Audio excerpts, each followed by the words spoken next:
Hello guys, कैसे हैं आप सब। आई होप आप सभी अच्छे होंगे।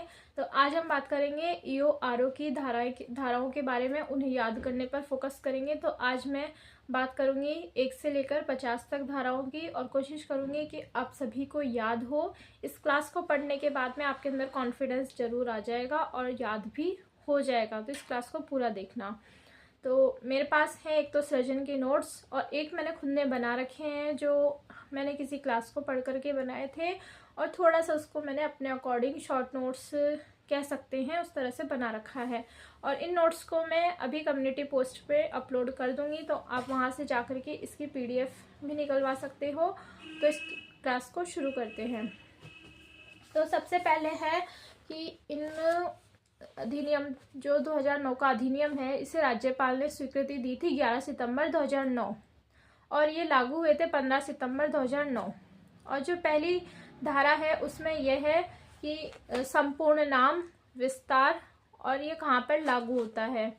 तो इसका संपूर्ण नाम है नगरपालिका अधिनियम 2009 और ये छावनी क्षेत्रों को छोड़कर पूरे राजस्थान में लागू होता है और लागू हुआ था 15 सितंबर 2009 से। और धारा 2 में है परिभाषाएं। आज हम ओनली धारा को याद करने पर फोकस करेंगे, उसके अंदर की डिटेल्स को बाद में पढ़ेंगे, क्योंकि सब कुछ एक साथ पढ़ेंगे तो याद नहीं हो पाएगा। तो पहले धारा याद करते हैं और कुछ कुछ डिटेल्स मैं आपको बताऊंगी जो फिर नेक्स्ट वीडियो में आपके काम आएंगी। धारा 3 में है नगरपालिकाओं का परिसीमन। जैसे सबसे पहले तो हमने बात कर ली धारा 1 में नगरपालिका की स्थापना, प्रारंभ, कहाँ पर लागू होता है। 2 में आ गई परिभाषा है। अब 3 में क्या आएगा, परिसीमन के कितने उसका विस्तार होगा, कितने क्षेत्र में नगरपालिका होगी।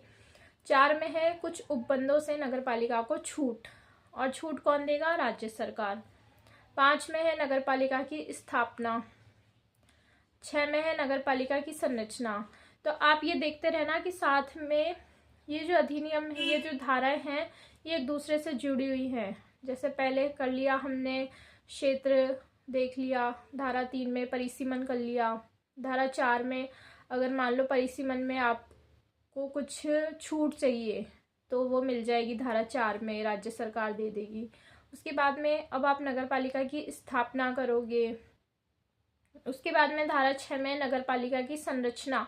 संरचना का मतलब है कितने मेंबर होंगे, कौन से मनोनीत होंगे, वो सब आ जाएगा। धारा 7 में क्या है, नगरपालिका की कार्य अवधि, यानी कि नगरपालिका कितने साल तक काम करती है। तो यह है पहली बैठक से 5 वर्ष। फिर है धारा 8। धारा 8 में है नगरपालिका में निहित करने के लिए नगरपालिका सरकार, यानी कि जो शासन होता है वो किस में निहित होता है, नगरपालिका का, तो वो अध्यक्ष में निहित होता है। मैं यहाँ पर बहुत कीवर्ड्स पे फोकस कर रही हूँ। अध्यक्ष, इसी तरह से आपके क्वेश्चंस निकल करके आ जाएंगे। उसमें सिर्फ धारा 8 नहीं लिखी होगी, पर ये जरूर लिखा होगा कि जो नगरपालिका का शासन है वो किस में निहित होता है। और ऑप्शन आएंगे मुख्य नगरपालिका अधिकारी, अध्यक्ष। तो आप इन दोनों में कंफ्यूज हो जाओगे, तो यहाँ पर अध्यक्ष आंसर होगा। 9 में है वार्डों का विभाजन। 10 में है वार्डों का अवधारण। इसमें एक क्वेश्चन बहुत इंपॉर्टेंट है धारा 10 में कि जो वार्ड की नंबरिंग होती है वो कौन से कोने से शुरू होती है। तो ये होती है उत्तर पश्चिम कोने से। उप याद रख लेना, उप से उत्तर पश्चिम। और धारा 11 में है निर्वाचन, नगरपालिका के लिए चुनाव। अब जो धारा 11 से लेकर के 15-16 तक है वो पूरा निर्वाचन से संबंधित है, यानी कि अगर आपको धारा 11 याद है तो उसके बाद की आपको अपने आप याद आ जाएगी। 11 में है निर्वाचन, 12 में है निर्वाचन की प्रक्रिया, 13 में है मतदाता नामावली, निर्वाचन नामावली। निर्वाचन नामावली कौन तैयार करता है, मुख्य निर्वाचन अधिकारी। मुख्य निर्वाचन अधिकारी नहीं होगा इसमें।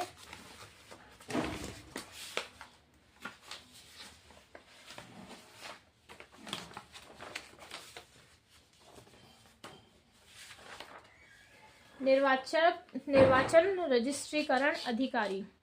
धारा 14 में है निर्वाचन लिस्ट में रजिस्ट्रीकरण के लिए निर्हरताएं। हाँ, धारा 14 में है निर्वाचक नामावली में रजिस्ट्रीकरण के लिए निर्भरताएं, यानी कि जो मतदाता हैं वो उनका नाम कब वोटिंग लिस्ट में नहीं आएगा। इसके बाद में है धारा 15 मिथ्या घोषणा, यानी कि कोई भी वोटर अपनी गलत बताता है इन्फॉर्मेशन तो उसके बारे में है 15 में है मिथ्या घोषणा, और इसमें जुर्माना है 1 वर्ष का कारावास और 2000 से 5000 जुर्माना। इसके बाद में है धारा 16 और 17 में एक जैसा है मुख्य निर्वाचन अधिकारी और 17 में है जिला निर्वाचन अधिकारी, तो इन दोनों को साथ में याद रखना है। उसके बाद है धारा 18, अब निर्वाचन हो रहे हैं तो उसके लिए कर्मचारी भी चाहिए होंगे, तो निर्वाचन आयोग को कर्मचारी उपलब्ध करवाना, और ये कौन उपलब्ध करवाता है? स्थानीय प्राधिकरण। 18 में है अधिकारी और कर्मचारी जो हैं वो चुनाव आयोग में प्रतिनियुक्ति पर समझे जाएंगे। 19 में है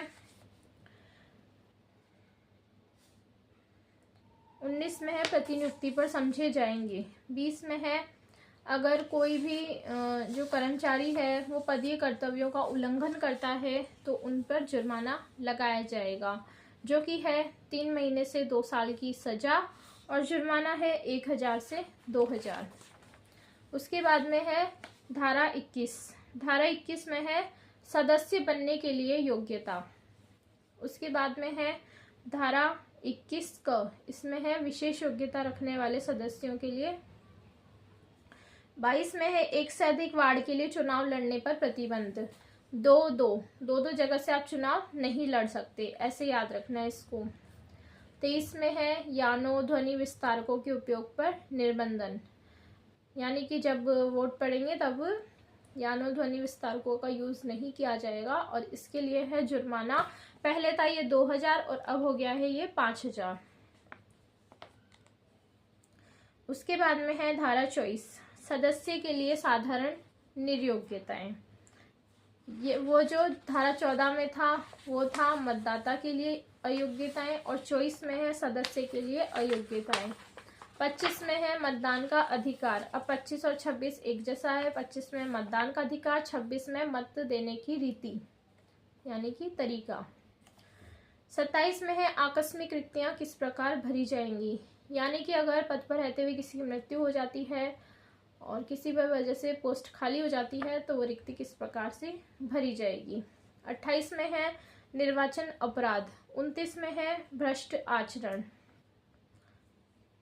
30 में है निर्वाचन संबंधी मामलों में सिविल न्यायालय की अधिकारिता। 31 में है निर्वाचन याचिका। निर्वाचन याचिका जिला न्यायालय में लगाई जाएगी और इसका निस्तारण किया जाएगा 30 दिन में, यानी कि 1 महीने में।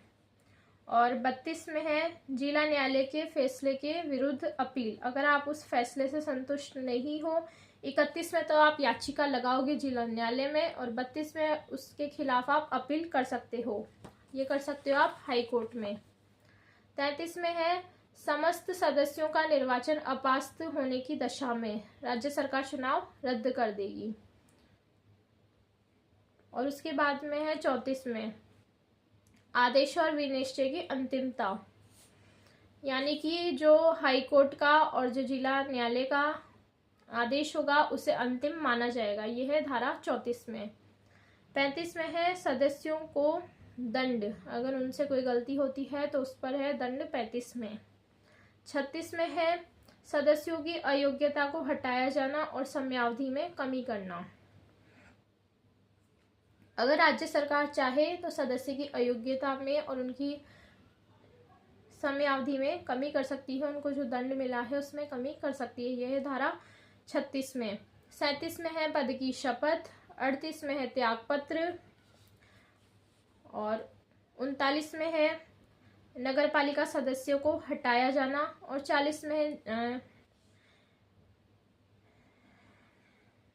जैसे किसी को अगर हटा दिया, 39 में नगरपालिका सदस्यों को हटा दिया, तो 40 में है तो नगरपालिका सदस्यों को जब हटाएंगे तो उनके ऊपर जांच चलेगी। तो ये है 40 उससे ही रिलेटेड है कि अगर उनका कार्यकाल पूरा हो गया है तो भी क्या उनके ऊपर जांच जारी रहेगी, तो हाँ उसके बाद भी उनकी जांच जारी रहेगी।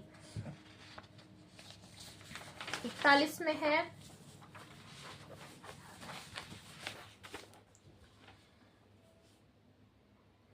धारा 39 के तहत हटाए गए सदस्यों की निर्योग्यताएं।